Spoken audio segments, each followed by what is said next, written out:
everyone, welcome to another SimonSaysStamp.com quick tip video. Today I'm going to be answering a question that a few of you have asked us over at Simon Says Stamp, and that is, what is the difference between an embossing buddy, or as Inkadinkado calls it, embossing magic? What is the difference between an embossing magic and the EK Success powder tool? Now, both of these tools are used for embossing. And the whole concept behind it is that when you apply your embossing powder to your cardstock, sometimes there's some static cling involved, and then the embossing powder sticks to areas where you don't want it to. So adding a little bit of powder cuts down on that static cling, and then you only get embossing powder in the areas where you want it, aka where you've stamped. So I'm going to show you an advantage and a disadvantage of both. The first thing that I love about the Embossing Buddy or the Embossing Magic is that it puts out a little bit more powder than the other.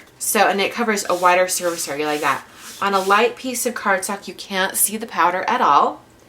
The disadvantages to that is that when you use a dark piece of cardstock like this black, I'm just going to put some down like this, you can see where the powder is. And even when you wipe it off or whatever, there's a slight ghosting left behind. So it's not as good for dark pieces of cardstock. So the EK Success powder tool is this little tool that has a cap on it. Has a little brush on the end, so it's slightly more precision application. Does the same thing with light colored cardstock. I usually just go in swirls or back and forth. You don't need a whole lot. It puts out a very small amount of powder. Over on some black cardstock, I'll do the same thing. In fact, let me grab some new cardstock so we can get a full representation. I'll just add some right here. You can also see the powder going on. And it also leaves a slight ghosting image. For me, I prefer the EK Success powder tool because it is precision. And I can go over it very, very lightly. And hardly any powder comes out. Whereas the Embossing Magic, it's hard to go over too lightly because the surface area where the powder comes out is larger, so more powder is going to come out in general. So it really just depends on what you prefer. There are also some other kind of tips and tricks for cutting down on the static cling on your cardstock.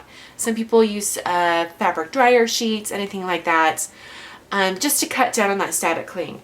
I prefer having the EK Success powder tool just because it's dedicated specifically for crafting and it's going to last me forever. I've had this for, I don't know, a year, and there's so much powder in there, I can't see myself running out.